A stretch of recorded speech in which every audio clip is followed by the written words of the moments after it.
എൻ്റെ പേര് പ്രിയ. ഇതെൻ്റെ പപ്പ ജോയി. ഞങ്ങൾ വയനാട്ടിൽ മക്കിയാട് എന്ന് പറഞ്ഞ സ്ഥലത്തു നിന്ന് വരികയാണ്. അപ്പം ഞാൻ ആദ്യമായിട്ട് എൻ്റെ ഉടമ്പടി എടുക്കുന്നത് 2023 മാർച്ച് 24-നാണ്. അപ്പം ഉടമ്പടി എടുക്കാനായിട്ട് ഞാൻ ഇവിടെ വരാനുള്ള പ്രധാന കാരണം എന്ന് വെച്ചിട്ടുണ്ടെങ്കിൽ എനിക്ക് കുടുംബത്തിൽ ഒരുപാട് ഫാമിലി ഇഷ്യൂസ് ഉണ്ടായിരുന്നു. അപ്പോൾ അതിന് വളരെ വല്ലാണ്ട് എനിക്ക് ഫ്രസ്ട്രേഷനായി. അപ്പോൾ ഒരു സൂയിസൈഡിൻ്റെ വക്കിലെത്തിയിരിക്കുന്ന എന്നെ അപ്പം കിടക്കാൻ നേരത്ത് മോനെയും കൂട്ടി ഒന്നിച്ച് സൂയിസൈഡ് ചെയ്യാം എന്ന രീതിയിലായിരുന്നു അന്ന് രാത്രിയിൽ ഞാൻ തീരുമാനിച്ചിരുന്നത്. അപ്പം എനിക്ക് ആരോ ഒരാൾ കൃപാസനം പത്രം തന്നിരുന്നു. അപ്പം ഞാൻ കിടക്കുന്ന കട്ടിലിൻ്റെ തലവണ്ണയുടെ അടിയിലായിട്ടായിരുന്നു വെച്ചിരുന്നത്. പിന്നെ പേടി തോന്നുമ്പം ചെറുപ്പം മുതലേ ഞാൻ ഈ ബൈബിളും കൊന്തയും എൻ്റെ തലഭാഗത്ത് വെക്കുമായിരുന്നു പേടി കാരണം. അപ്പം അന്ന് രാത്രി കൊച്ചിനെയും കൂട്ടി സൂയിസൈഡ് ചെയ്യാം എന്ന് വിചാരിച്ച് ഞാൻ മോനെ അവസാനമായിട്ടൊന്ന് ചുംബിക്കാം എന്ന് വിചാരിച്ച് മോനെ ഞാൻ ഉമ്മ വെച്ചപ്പം എൻ്റെ മോൻ പെട്ടെന്ന് തലവണ്ണയുടെ അടിയിലിരുന്ന കൃപാസനം പത്രം എനിക്ക് എടുത്തു തന്നു. അതിനുശേഷം അവൻ ഉറങ്ങിക്കിടന്ന്, അവന് വെറും 2 വയസ്സേ ഉള്ളൂ. അവൻ ഉറങ്ങിക്കിടന്നേ അവൻ പെട്ടെന്ന് ബൈബിളിൻ്റെ അടുക്കുന്ന ഒരധ്യായം എടുത്തിട്ട് അതിനകത്ത് അവൻ കൈ വെച്ചിട്ട് അവൻ കിടന്ന് ഉറങ്ങി. അപ്പോൾ എനിക്ക് സംശയം വന്നപ്പം ഞാൻ അവൻ്റെ കൈ എടുത്ത് മാറ്റിയിട്ട് ആ ഭാഗം വായിച്ചപ്പം അത് യെശയ്യാ പ്രവാചകൻ്റെ പുസ്തകത്തിലെ 41-ാമത്തെ അധ്യായം 15-ാമത്തെ വാക്യം മുതലുള്ളതായിരുന്നു അവൻ്റെ കൈ ഇരുന്നത്. അപ്പം ഞാനത് വായിച്ചപ്പോൾ അതിനകത്ത് ഇപ്രകാരമായിരുന്നു എഴുതിയിരിക്കുന്നത്: നിൻ്റെ പേര് എൻ്റെ ഉള്ളം കയ്യിൽ രേഖപ്പെടുത്തിയിട്ടുണ്ട് എന്നും ഏറ്റവും അവസാനം ഞാൻ ഇതെല്ലാം ചെയ്തു കഴിയുമ്പം നീ എൻ്റെ നാമം മഹത്വപ്പെടുത്തുമെന്നുമായിരുന്നു. അപ്പോൾ അതിൻ്റെ ഉള്ളടക്കം ഞാൻ അനുഭവിച്ചു പോന്നിരുന്ന വേദനകൾ മുഴുവൻ ദൈവം എനിക്ക് വേണ്ടി പരിഹാരം ചെയ്യുമെന്നും എന്നെ വേദനിപ്പിച്ചവർക്കെതിരെ കർത്താവ് ശക്തമായിട്ട് നിൽക്കുമെന്നായിരുന്നു അതിൻ്റെ ഒരു ഉള്ളടക്കം വന്നിരുന്നത്. എനിക്കതിനകത്തുനിന്ന് വളരെയധികം സ്വാന്തനം വന്നു. ആ സമയത്ത് എനിക്ക് കിട്ടേണ്ട ഒരു സ്വാന്തനമായിരുന്നു അത്. അപ്പം പെട്ടെന്ന് ഞാൻ ചിന്തിച്ചത് എത്ര തെറ്റായിപ്പോയെന്ന് എനിക്ക് ആ ഒരു നിമിഷം തന്നെ തോന്നി. അപ്പം പെട്ടെന്ന് തന്നെ ഞാൻ തീരുമാനമെടുത്തു, ആ വീട്ടിൽ നിന്ന് അവർക്ക് എന്നെ ഇഷ്ടമില്ലാത്തത് കൊണ്ട് ഞാൻ ആ വീട്ടിൽ നിന്ന്, എൻ്റെ ഭർത്താവ് എന്നെ സപ്പോർട്ട് ചെയ്യാത്തത് കൊണ്ട് എനിക്ക് അവിടെ നിൽക്കാൻ ഒരു ബുദ്ധിമുട്ട് പോലെ തോന്നി ആ സമയത്ത് അവർക്ക്. അപ്പം ഞാൻ എൻ്റെ വീട്ടിലോട്ട് പോകാമെന്ന് വെച്ച് കഴിഞ്ഞിട്ടുണ്ടെങ്കിൽ വീട്ടിൽ ഞാൻ ഏറ്റവും മൂത്തതാണ്. അപ്പം എൻ്റെ അനിയൻ്റെയും കല്യാണം കഴിഞ്ഞിട്ടില്ല. അപ്പം ഒരു മാസം എങ്ങനെയെങ്കിലും കഴിച്ചു കൂട്ടുന്ന ഒരു കുടുംബത്തിലോട്ട് ഒരു കുഞ്ഞിനെയും കൊണ്ട് കയറി ചെല്ലുമ്പം അവർക്ക് ഞാൻ ബാധ്യതയായാലോ എന്നുള്ളൊരു ചിന്ത കൊണ്ടാണ് ഞാൻ അങ്ങനെ ചിന്തിച്ചു പോയത്. അപ്പം പെട്ടെന്ന് ഞാൻ ഉടമ്പടി എടുക്കാൻ വേണ്ടിയിട്ട് പെട്ടെന്ന് തീരുമാനിച്ചു. മമ്മീനെ വിളിച്ച് പറഞ്ഞു. അപ്പം ഞങ്ങൾ ബുക്ക് ചെയ്ത് നോക്കി, സ്വന്തം വാഹനത്തിലാണെങ്കിലും വരാമെന്നുള്ള രീതിയിൽ. പക്ഷേ ഞങ്ങൾക്ക് കൃപാസനത്തിലോട്ട് പോകുന്ന ബസ്സുണ്ട് വയനാട്ടിൽ നിന്ന്. അപ്പം അങ്ങനെയാണ് ഞാൻ ആദ്യമായിട്ട് ഇവിടെ വന്നിട്ട് ഉടമ്പടി എടുക്കുന്നത്.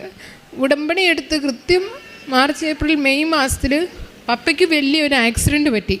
ഞങ്ങളുടെ അവിടുന്ന് ഞങ്ങൾക്കൊരു പാലമുണ്ട്. ആ പാലം കഴിഞ്ഞ പ്രളയത്തിൽ കുത്തി ഒലിച്ചു പോയി. അപ്പോൾ അത് കെട്ടിപ്പണിതിരുന്നത് ഈ പാറക്കല്ല് വെച്ചിട്ടായിരുന്നു. അപ്പോൾ ആ പാറക്കല്ല് മുഴുവൻ പുഴയുടെ ശക്തിയായ വെള്ളത്തിൽ അത് വന്നിട്ട് ഇങ്ങനെ കൂർത്ത് അവിടെ നിൽപ്പുണ്ട് ആ സൈഡിൽ. അപ്പം ഞങ്ങൾ ഈ പാലത്തിലോട്ട് കയറാൻ വേണ്ടി ഒരു മരത്തടിയായിരുന്നു വെച്ചിരുന്നത്. അപ്പം പപ്പയും അത്യാവശ്യം അപ്പുറ ഭാഗത്തുള്ളവരെല്ലാം സ്കൂട്ടി അതിനകത്തൂടെ ആയിരുന്നു കടത്തിക്കൊണ്ടിരുന്നത്. അപ്പം ചെറിയ ചാറ്റൽ മഴ ഉണ്ടായിരുന്നു. പപ്പ അതിൽ കൂടെ സ്കൂട്ടി കടത്തിയതും സ്കൂട്ടി അടക്കം പപ്പ ആ പാറക്കല്ലിലോട്ട് വീണതേ പപ്പയ്ക്ക് ഓർമ്മയുള്ളൂ. പിന്നെ പപ്പയ്ക്ക് അനക്കമില്ല. മമ്മി മാത്രമേ ഇത് കണ്ടുള്ളൂ. മമ്മി 100 മീറ്റർ ഓടി വീട്ടിൽ വന്ന് മോളെ പപ്പ പോയി എന്ന് പറഞ്ഞതും ഞാൻ അവിടുന്ന് 100 വിട്ട് ചെന്ന് പപ്പയുടെ പൾസ് നോക്കുമ്പോൾ പപ്പയ്ക്ക് പൾസില്ല, കണ്ണ് നോക്കാൻ പറ്റുന്നില്ല. കാരണം കണ്ണ് മുഴുവൻ എഡിമയായി ബ്ലീഡിങ് ആയിട്ട്. അപ്പം എനിക്ക് ശ്വാസമൊന്നും എനിക്ക് ഫീൽ ചെയ്യാത്തതുകൊണ്ട്, ഞാനൊരു നേഴ്സാണ്, പെട്ടെന്ന് അവിടുന്ന് ഞാൻ CPR സ്റ്റാർട്ട് ചെയ്തു. 2ാമത്തെ സൈക്കിളിൽ പപ്പ റിവൈവ് ചെയ്തു, റെസ്പോണ്ട് ചെയ്തു. അപ്പം എൻ്റെ ഹസ്ബൻഡ്, അവരുടെ വീട്ടുകാർക്കെതിരെ ഞാൻ ചെറിയൊരു കേസ് കൊടുത്തതുകൊണ്ട് എൻ്റെ ഹസ്ബൻഡ് അത്ര ദേഷ്യത്തിലായിരുന്നു എന്നോട്. പക്ഷേ അന്നത്തെ ദിവസം എൻ്റെ കുഞ്ഞിനെ കാണാൻ എൻ്റെ ഹസ്ബൻഡ് വീട്ടിലുണ്ടായിരുന്നു. ഒരു മടിയും കൂടാണ്ട് എൻ്റെ ഹസ്ബൻഡ് എൻ്റെ പപ്പേനെ ഹോസ്പിറ്റലിൽ എത്തിച്ചു കറക്റ്റ് സമയത്തിന്. അവിടെ ചെന്ന് കഴിഞ്ഞപ്പം ഞങ്ങൾ ആദ്യത്തെ സ്കാനിങ്ങാണിത്. ഈ ആദ്യത്തെ സ്കാനിങ്ങിനകത്ത്, CT സ്കാനിങ്ങിനകത്ത് ഇത് എപ്പിഡ്യൂറൽ ഹെമറേജ്, അതായത് ബ്രെയിനിൻ്റെ ഉള്ളിൽ ബ്ലീഡിങ്ങും പപ്പയുടെ ടെമ്പറൽ റീജിയനകത്ത് നല്ല പൊട്ടലും ഉള്ളതായിട്ടാണ് കാണിച്ചത്. ഡിസ്പ്ലേസ്ഡ് ബോൺ ഫ്രാക്ചർ എന്നായിരുന്നു കാണിച്ചത്. ഡിസ്പ്ലേസ്ഡ് എന്ന് പറയുമ്പം പൊട്ടി മാറിപ്പോയി എന്നാണ് അർത്ഥം. അപ്പം അവർ പറഞ്ഞു ഇൻറ്റിബേഷൻ്റെ ആവശ്യമുണ്ട്, ആളെ തിരിച്ച് കിട്ടുമെന്ന് അറിയത്തില്ല. അങ്ങനെ പറഞ്ഞപ്പം ഇമ്മീഡിയറ്റ് ആയിട്ട് ഹയർ സെൻറ്ററിലോട്ട് റെഫർ ചെയ്യാൻ പറഞ്ഞപ്പം ഞങ്ങൾ പറഞ്ഞു പൈസ പ്രശ്നമല്ല, എങ്ങനെയെങ്കിലും കൊണ്ടുപോകണം. അപ്പോൾ അവർ എമർജൻസി ICU വാഹനത്തിനകത്ത് ഒരു ഡോക്ടറും 2 നേഴ്സുമാരും അടങ്ങുന്ന വാഹനത്തിൽ കോഴിക്കോടോട്ട് കൊണ്ടുപോവുകയാണ് ചെയ്തത്. അപ്പം ആകപ്പാട് ഞങ്ങളുടെ അടുത്തുണ്ടായിരുന്നത് കൃപാസനത്തിലെ പത്രം മാത്രമായിരുന്നു. അപ്പം പ്രാർത്ഥിച്ച് മാതാവിനോട്, മാതാവേ ഞാൻ അവർക്കെതിരെയായിട്ടുള്ള കേസ് പിൻവലിച്ചോളാം, പക്ഷേ എൻ്റെ പപ്പേനെ എനിക്ക് തിരിച്ചു തരണമെന്ന് ഞാൻ അവിടെ നിന്നിട്ട് മാതാവിനോട് പ്രോമിസ് ചെയ്ത് പ്രാർത്ഥിച്ചു, ഞാൻ എൻ്റെ പപ്പേനെ തിരിച്ചു തരുവാണെങ്കിൽ. അപ്പം കൃപാസനം പത്രം പപ്പയുടെ സ്ട്രെച്ചറിൽ വെച്ചിട്ട് കോഴിക്കോടോട്ട് വിട്ടു. അത്ഭുതം എന്നാണ് പറയേണ്ടത്, ശരിക്കും മിറാക്കിളാണ്. കോഴിക്കോട് എത്തി അന്നേ ദിവസം ചെയ്ത CT സ്കാനിനകത്ത് ഡിസ്പ്ലേസ്ഡ് പോൺ അൺഡിസ്പ്ലേസ്ഡ് എന്നാണ് വന്നിരുന്നത്. അൺഡിസ്പ്ലേസ്ഡ് എന്ന് പറഞ്ഞാൽ പൊട്ടി അകന്നിരുന്ന പോണ് ഒന്നിച്ച് ചേർക്കപ്പെട്ടു. അവിടെ 5 mm തിക്നെസ് ഉണ്ടായിരുന്ന ബ്ലീഡിങ് ചെറിയ മിനിമൽ ബ്ലീഡിങ് ആയിട്ട് മാറി. അവിടെ എപ്പിഡ്യൂറൽ ഹെമറേജ് ഉണ്ടായിരുന്നില്ല, അത്രയും ഹെമറേജ് ഉണ്ടായിരുന്ന 5 mm തിക്നെസ് ഉണ്ടായിരുന്ന ഹെമറേജ് അത് ഒട്ടും തിക്നെസ്, അവിടെ ഒരു എപ്പിഡ്യൂറൽ ഹെമറ്റോമ കോസ് ചെയ്യാണ്ട് അത്രയും ക്ലീനായിട്ട് പപ്പയുടെ ആ മുറിവ് മാറ്റി.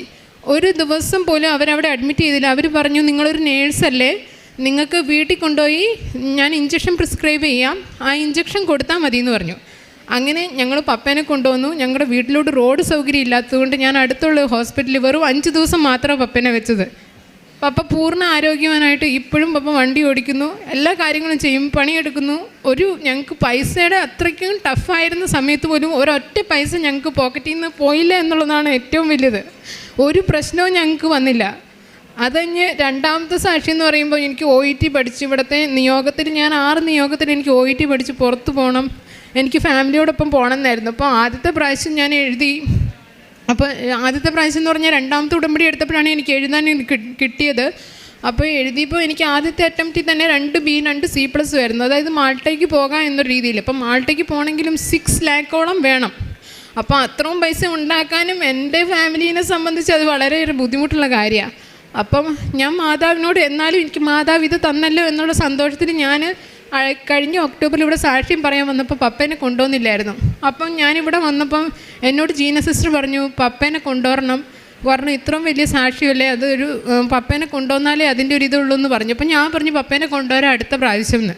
അപ്പം അത് കൂടാണ്ട് ഞാൻ പോകാൻ നേരത്തെ സിസ്റ്റർ എന്നോട് പറഞ്ഞു അടുത്ത പ്രാവശ്യം നീ വരുമ്പം നീ വിസയും കൂടെ കൊണ്ടുവരണം എന്ന് പറഞ്ഞു. അപ്പോൾ എനിക്ക് സംശയമായി. അപ്പം ഞാൻ ഇവിടുന്ന് പോയി രണ്ടാമത്തെ പ്രാവശ്യം ഞാൻ ജോസഫച്ചനെ കണ്ടു. ജോസഫച്ചൻ പ്രാർത്ഥിച്ച് തരുന്ന ഒരു കാശ് രൂപം തന്നു. കാശ് രൂപം എടുത്ത് ഞാൻ രണ്ടാമത് വെറും 10 ദിവസത്തെ മാത്രം പിന്നെ ഓഫ്ലൈൻ ക്ലാസ് എടുത്ത് ഞാൻ എക്സാം എഴുതി. ഈ കഴിഞ്ഞതിൻ്റെ മുമ്പിലത്തെ മാസം റിസൾട്ട് വന്നു. എല്ലാ മൊഡ്യൂളിലും B സ്കോർ കിട്ടി, എനിക്ക് UK സ്കോർ കിട്ടി. ഞാൻ പ്രോസസ്സിങ്ങിന് സ്റ്റാർട്ട് ചെയ്യാൻ പോവാണ്. എനിക്ക് കുറേ കാര്യങ്ങളുണ്ട് പറഞ്ഞു തീർക്കാൻ. കാരണം ഈ 2 മാസത്തിനുള്ളിൽ ഞാൻ വിചാരിച്ചിരുന്നത് എൻ്റെ ജീവിതത്തിൽ ഞാൻ ചോദിച്ചതൊന്നും എനിക്ക് കിട്ടിയില്ലല്ലോ മാതാവേ. എനിക്ക് എക്സ്ട്രാ കരിക്കുലറായിട്ട് എനിക്ക് ഇങ്ങനെയുള്ള കുറേ അനുഗ്രഹങ്ങളുണ്ട്, പപ്പയുടെ കാര്യമായിട്ടും ഫാമിലി പരമായിട്ടും. എൻ്റെ ഹസ്ബൻഡ് ഇപ്പോൾ ഓക്കെയാണ് ഞാനുമായിട്ട്. അപ്പം ഇത്രയും കാര്യങ്ങളൊക്കെ നടന്നു. പക്ഷേ അതിനകത്ത് കുറേ കാര്യങ്ങൾ ഞാൻ അത്യാവശ്യമായി ചോദിച്ച കാര്യങ്ങൾ നടന്നില്ലല്ലോ എന്ന് വിചാരിച്ചു. പക്ഷെ 3ാമത്തെ ഉടമ്പടി പുതുക്കിയപ്പം എനിക്ക് മനസ്സിലായി എനിക്ക് ഒരുപാട് കുറവുകളുണ്ടായിരുന്നു. ഈ ഞാൻ ചോദിച്ച കാര്യങ്ങൾ എനിക്ക് നേടിത്തരാൻ വേണ്ടി എന്നിലെ ചില കാര്യങ്ങൾ നേരെയാക്കേണ്ടതുണ്ടായിരുന്നു. അത് ആ 2 ഉടമ്പടിയുടെ സമയത്ത് അമ്മ അത് നേരെയാക്കിക്കൊണ്ടിരിക്കുമായിരുന്നു എന്ന് എനിക്ക് തിരിഞ്ഞതാണ് 3ാമത്തെ ഉടമ്പടിയിൽ. എനിക്കെൻ്റെ രജിസ്ട്രേഷനിൽ പ്രോബ്ലംസ് ഉണ്ടായിരുന്നു, ഒരുപാട് പ്രശ്നങ്ങളുണ്ടായിരുന്നു എനിക്ക്. അതൊക്കെ അമ്മ ഓരോന്ന് ക്ലിയർ ചെയ്തു. ഇപ്പോൾ എനിക്ക് ഡയറക്റ്റായിട്ട് UK അപ്ലൈ ചെയ്യാം. പ്രോസസ്സിങ്ങിന് ഞാൻ കേരള രജിസ്ട്രേഷന് ഒരു തടസ്സം ഉണ്ടായിരുന്നു, മാറി കിട്ടി. അതിൻ്റെ രജിസ്ട്രേഷൻ വന്നു. ഇന്നോ നാളെയോ അതിൻ്റെ കോപ്പി കിട്ടിക്കഴിഞ്ഞാൽ എനിക്ക് പ്രോസസ്സിങ് ചെയ്യാൻ തുടങ്ങാം. പിന്നെ എനിക്ക് വേറൊന്ന് പറയാനുള്ളത്, എനിക്ക് വാഹനം ഓടിക്കാൻ ഭയങ്കര പേടിയായിരുന്നു. 2 വീലറായിരുന്നു എനിക്ക് ഭയങ്കര പേടി. എല്ലാവരും എന്നെ കളിയാക്കുമായിരുന്നു, എല്ലാ പിള്ളേരും നിൻ്റെ പ്രായത്തിലുള്ളത് വണ്ടി ഓടിക്കും, നിനക്കൊന്നും അറിയത്തില്ല. എൻ്റെ ഹസ്ബൻഡ് എനിക്ക് പെട്ടെന്നൊരു സുപ്രഭാതത്തിൽ എനിക്ക് സ്കൂട്ടി വാങ്ങി തന്നു.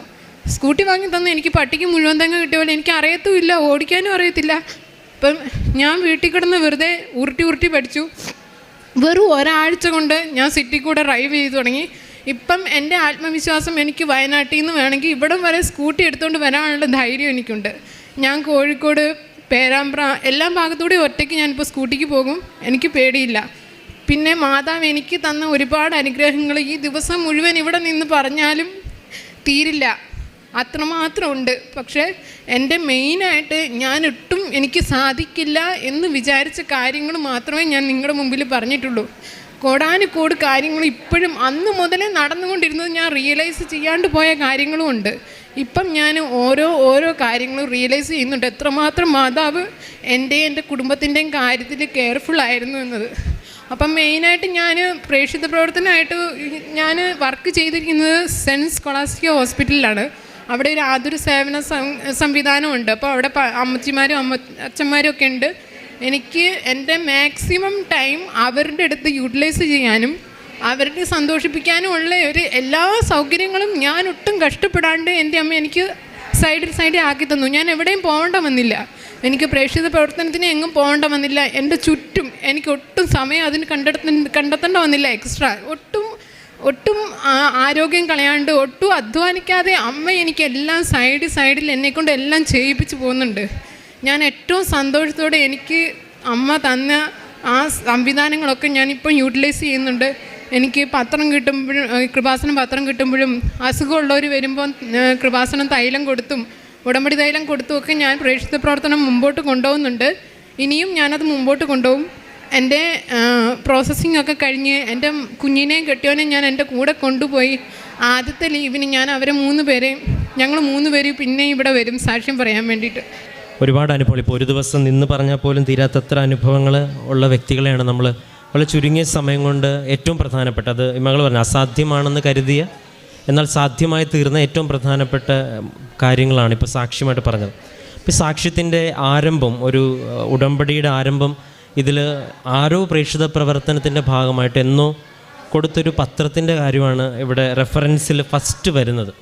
അപ്പം നമ്മളെപ്പോഴും ഒരു പക്ഷേ അത് മേടിക്കുന്ന നല്ലൊരു ശതമാനം പേരും അത് സ്വീകരിക്കുമോ, അത് കൊടുക്കാതിരിക്കുമോ. പക്ഷേ അത് ഏത് സാഹചര്യത്തിലാണ് ആ പത്രം, അല്ലെങ്കിൽ എപ്പോഴും ജോസഫ് അച്ഛൻ പറയണത് പോലെ ഒരു മാതാവിൻ്റെ കരം പോലെ, ഒരു പ്രത്യാശ പോലെ ഒരുപാട് ജീവിതത്തിൽ നിങ്ങളിവിടെ യൂട്യൂബിൽ വന്നിട്ടുള്ള ഏറ്റവും കൂടുതൽ പേര് കണ്ടിട്ടുള്ള സാക്ഷ്യങ്ങളുടെയൊക്കെ ആരംഭം ഇതുപോലെ വെച്ചിട്ട് പോയതും മറന്നുപോയതും കൊടുത്തതുമായിട്ടുള്ള ഈ ഒരു പത്രത്തിൽ അതൊരു പക്ഷേ മാതാവിൻ്റെ കരമാണെന്ന് പോലും നമ്മൾ ഉറക്കെ പ്രഖ്യാപിക്കേണ്ട വലിയൊരു സാന്നിധ്യം മാതാവ് ഇതിലൂടെ നൽകുന്നുണ്ട്. പക്ഷേ ഉടമ്പടി എടുക്കുന്നതിന് മുമ്പ് കയ്യിൽ കാശ് രൂപമോ ഉടമ്പടിയിലെ വസ്തുക്കളൊന്നുമില്ല. അപ്പം അന്ന് തലയണയുടെ അടിയിൽ വെച്ചിരുന്ന പത്രം ജീവിതം അവസാനിപ്പിക്കുവാനായിട്ടൊക്കെ ചിന്തിച്ചിരുന്നൊരു സമയം എന്ന് പറഞ്ഞാൽ അത്രയും ഒരു ദൈവത്തെ ആത്മാർത്ഥമായിട്ട് വിളിച്ചു പോകുന്ന സമയത്ത് അത് ആ കുഞ്ഞ് തന്നെ എടുത്ത് കരങ്ങളിൽ കൊടുത്തതിന് ശേഷമാണ്. അങ്ങനെയാണ് ഈ സാക്ഷ്യത്തിൻ്റെ ആരംഭം ഉണ്ടാകുന്നതും. പിന്നീട് നെക്സ്റ്റ് അത് ബൈബിളിലേക്കാണ് വരണത്. അപ്പോൾ സാക്ഷ്യങ്ങൾ നിങ്ങൾ കേൾക്കുമ്പോൾ വെറുതെ കേട്ടു പോരുത്. അതിൻ്റെ ഒരു ദൈവത്തിൻ്റെ പദ്ധതിയുടെ ഒരു കാൽക്കുലേഷൻ ഉണ്ട് അതിൽ. പിന്നീട് ബൈബിളിൽ ആ വിഷയമായിട്ട് ബന്ധപ്പെട്ട ഒരു സന്ദേശം യെശയ്യാ പ്രവാചകൻ്റെ പുസ്തകത്തിൽ നിന്ന് ലഭിച്ചു എന്നുള്ളതും, പിന്നീട് അങ്ങോട്ട് ഈ ജീവിതം വീണ്ടെടുത്ത് ഇന്ന് ഈ അൾത്താര വരെ വന്ന് നിൽക്കുന്ന വിശ്വാസയാത്രയാണ് വളരെ ചുരുങ്ങിയ ഭാഷയിൽ പറഞ്ഞു. അതിൽ നമ്മൾ പറയുന്ന പോലെ മാതാവ് ചിലപ്പോൾ ഈ 3 പുതുക്കായിട്ടും ജീവിതത്തിൽ ഇടപെടുന്നില്ല എന്ന് തോന്നി പ്രാർത്ഥിച്ചപ്പോൾ മാതാവ് തന്നെ ഒരു ബോധ്യം നൽകിയിട്ടാണ് ആൾത്താര നിൽക്കുന്നത്. തൻ്റെ ജീവിതത്തിലുള്ള പല കാര്യങ്ങളും മാതാവ് ക്രമീകരിക്കുന്നുണ്ട്. അപ്പച്ചന് ലഭിച്ച സൗഖ്യം ക്രമീകരിക്കുന്നതിനോടൊപ്പം ഈ മകളുടെ ജീവിതവും കൂടി ക്രമീകരിക്കുന്നുണ്ട്. ഒരു പക്ഷേ ഒരുമിച്ച് വരികയാണ്. ഒരുപക്ഷെ ഏറ്റവും വലിയ അത്ഭുതം അതാണ്, പരസ്പരം മാറി ജീവിക്കുവാനുള്ളൊരു തീരുമാനത്തിൽ നിന്ന്. ഇതിപ്പോൾ ആദ്യത്തെ സാക്ഷ്യമല്ല, കഴിഞ്ഞ ദിവസങ്ങളിലൊക്കെ ഇതുപോലെ വന്ന സാക്ഷ്യങ്ങളുണ്ട്. അപ്പം ദൈവം എങ്ങനെയാണ് നമ്മുടെ ജീവിതത്തിൽ സെറ്റിൽമെൻറ്റ് നടത്തുന്നതെന്ന് നമുക്കറിയത്തില്ല. ഒരു കാര്യം അറിയേണ്ടത്, ദൈവത്തിനോട് ചേർന്നതുകൊണ്ട് കർത്താവ് എപ്പോഴും പറയണം, നിങ്ങൾ എന്നിലും നിലനിൽക്കുകയും ഞാൻ നിങ്ങളിലും വസിക്കുമെന്നൊക്കെ പറയുന്ന വചനത്തിൻ്റെ ഒരു ഇതാണ്. ഉടമ്പടിയിൽ സംഭവിക്കുന്നത് ഇത് തന്നെ. അപ്പോൾ അത് ക്രമീകരിക്കപ്പെടുന്നു. അപ്പോൾ വളരെ ചുരുങ്ങിയ ദിവസം കൊണ്ട് ആ പരീക്ഷയെല്ലാം എഴുതി ദൈവം ക്രമീകരിക്കുന്നു.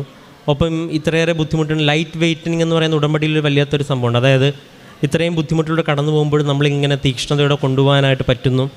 ഒപ്പം മാതാവിൻ്റെ വലിയൊരു പ്രസൻസ് ഉടമ്പടി വസ്തുക്കളിലൂടെ ലഭിച്ചു എന്നും പറഞ്ഞത് ഏറെ പ്രത്യേകിച്ച് ഇതിൽ കൃപാസനം പത്രം എന്നത് തന്നെയാണ് പറയുന്നത്. അപ്പം അങ്ങനൊരു പ്രസൻസ് അനുഭവിക്കാൻ പറ്റണം. ഏറ്റവും അവസാനം ഇന്നേ അൾത്താര വരെ വന്ന് നിൽക്കുമ്പം ഒരുപാട് അനുഭവങ്ങളുമായിട്ട്, ഒരു പക്ഷേ നമ്മൾ വിശ്വസിച്ചാലും ഇല്ലെങ്കിലും അതൊരു വിഷയമേ അല്ല. കർത്താവ് ചില ഉപമകൾ അവസാനിപ്പിക്കുമ്പോൾ പറയും, കേൾക്കാൻ ചെവിയുള്ളവൻ കേൾക്കട്ടെ എന്ന്. ഒരു പക്ഷേ ചില സാക്ഷ്യങ്ങൾ അങ്ങനെയാണ്. വിശ്വസിക്കുവാനുള്ള എല്ലാ യുക്തിയും വ്യക്തമായിട്ട് ഒരു പ്രൊഫഷണൽ നേഴ്സായതുകൊണ്ട് തന്നെ വിത്ത് ഡോക്യുമെൻറ്റ്സിൽ കാര്യങ്ങളെല്ലാം നമ്മുടെ മുമ്പിൽ അവതരിപ്പിച്ച് ഇതാണ് സംഭവിച്ചത്, ഇങ്ങനെ സംഭവിക്കണം. കാരണം അവർ പഠിച്ചവരാണ്.